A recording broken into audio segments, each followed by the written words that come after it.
Queridos, queridas, bem-vindos ao meu canal, eu sou o Dr. LR. Hoje eu vou falar de um tema que eu esqueci qual que era o tema, não lembrei, é sobre disfunção erétil. Eu vou falar sobre um tema que incomoda muitas pessoas, muitos homens, que na verdade tem dúvidas, o que acontece de fato, né? Para que acontece aquilo, e às vezes é até um tabu de você lidar com isso, porque é uma coisa muito íntima. Mas eu vou falar para vocês das causas mais básicas, do tipo de investigação mais básica que a gente pode fazer, e geralmente não foge disso, geralmente é uma coisa direta que não tem muito erro, tá bom? Fique aí, compartilha, dê like, não sai daí do vídeo, fica assistindo eu falar aí, eu gosto de ter uma plateia, e vamos depois da vinheta.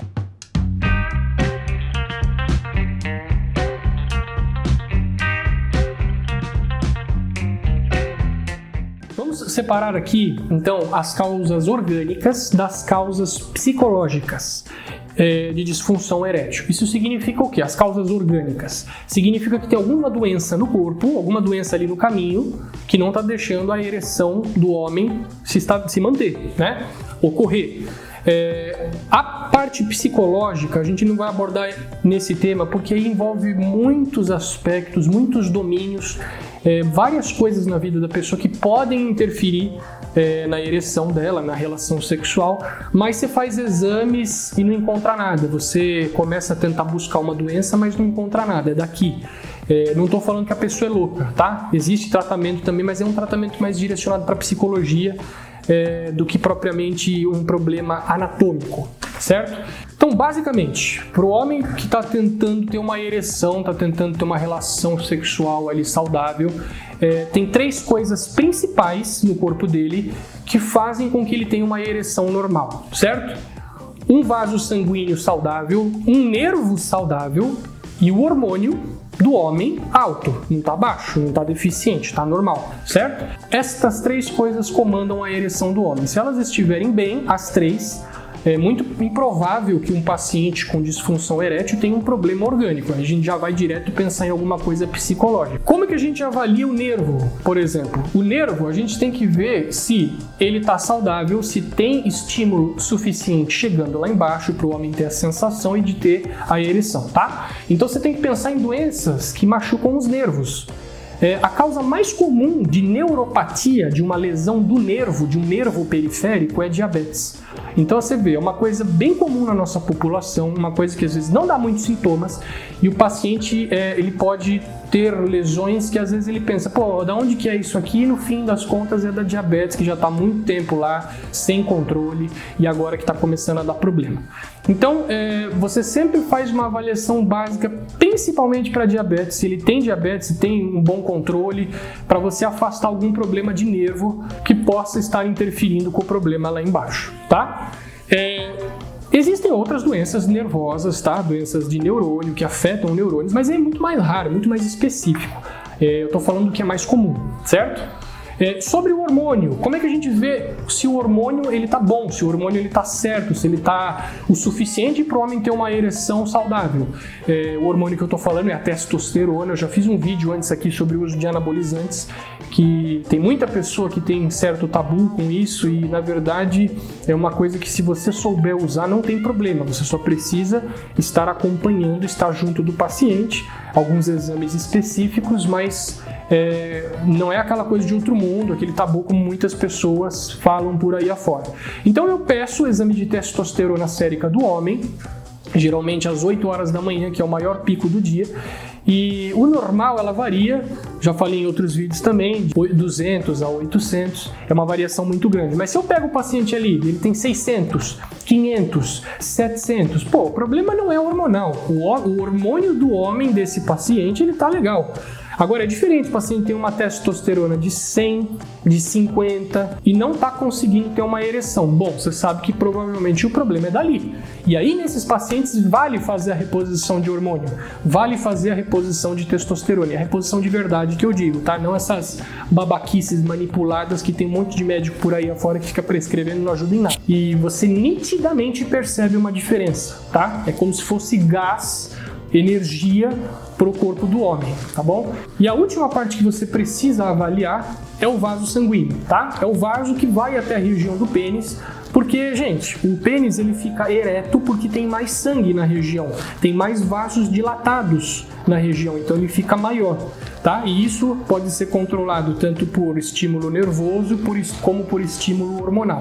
E como que você avalia essa saúde do vaso? Primeiro, ver se o paciente tem alguma doença que pode entupir vaso, quando ela está muito tempo sem controle. Então, por exemplo, um colesterol alto, a própria diabetes, cigarro, tá? Então, são coisas que você já vai perguntando ali na história, na primeira conversa com o paciente, ele já vai te dando dicas. E aí você já consegue organizar antes de começar a pedir exames, certo? Um jeito fácil de você ver se a parte vascular ela está íntegra, se os vasos eles estão bons, você dá um remédio que parece Viagra e o paciente toma ali 20, 30 minutinhos antes da relação. Se ele tem uma boa resposta, eu já entendo que a parte sanguínea de vaso, de fluxo sanguíneo tá bom, tá? Porque é um remédio que serve para dilatar o vaso. Então, se o vaso ele não tá doente, ele não tá entupido, ele não tá esclerosado, ele vai responder legal, ele vai funcionar. Então, você já pode fazer um teste. O senhor usou o remédio lá? Usei, gostei. Então tá bom, vamos utilizando esse tratamento até quando você quiser parar. Só que o paciente que você está suspeitando de que tem uma doença vascular, uma artéria entupida, você fez uso do remédio e não respondeu. A gente precisa fazer algum exame, preciso ver realmente esse vaso me mostrando se ele está saudável ou se ele está doente. É um exame muito simples, mas é difícil de ser achado. Não é todo mundo que faz, não é qualquer lugar que faz. Mas é um exame muito fácil de ser feito. É o exame de ultrassonografia com Doppler peniano.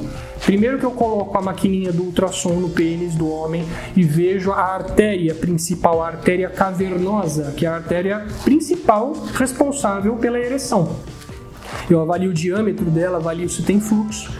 E depois que eu fiz essa avaliação inicial, eu pego um remédio que tem uma injeçãozinha bem pequenininha, que parece agulha de insulina, coloco no pênis. Parece uma loucura, parece uma tortura. Não é nada disso. Eu faço isso e o paciente vai conversando comigo. É tipo uma picadinha de formiga.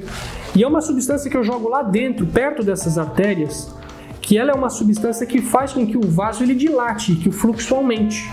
Se o vaso responder, eu coloco de novo o ultrassom, vejo aquele fluxo maior. Se ele aumentou de calibre, se ele aumentou de fluxo, eu falo que a parte vascular está normal. Agora, se mesmo depois de usar o remédio, o vaso ele ainda está pequeno, ele ainda está estreito, não tem um fluxo legal, isso a gente consegue medir no tamanho da onda do Doppler que forma na imagem, você fala que o paciente tem uma insuficiência vascular, o vaso não está funcionando. E aí pode ser artéria e pode ser veia, tá? Insuficiência arterial, insuficiência venosa, mas aí já fica muito mais específico. Então, é um exame simples que você pode fazer. Infelizmente, não é todo lugar que faz, tá? Eu faço esse exame e eu falo para vocês que é um exame muito fácil de fazer. É um pouco constrangedor, porque você vai ver um homem lá que provavelmente vai ter ereção na hora, mas é muito, muito rico e muito fácil para você organizar da onde que está vindo aquele problema. Tá bom? Eu espero que você tenha entendido. Essa é a base da investigação de um paciente com disfunção erétil. Lembra que eu falei? Se ele tem as três coisas principais avaliadas normais, nervo, vaso e hormônio, você tem que pensar em causas psicológicas. Uma briga na família, uma mudança de relação, uma mudança de trabalho, alguma coisa que mexeu na pessoa ali no âmbito emocional da pessoa, até na vida rotineira da pessoa, que está respondendo na relação sexual e ela nem consegue fazer essa ligação. Mas com essa base inicial você já consegue orientar o paciente muito bem, tá bom? Eu espero que você tenha entendido, que você tenha gostado. Deixa aí as suas dúvidas nos comentários. Fiquem com Deus, forte abraço e tchau!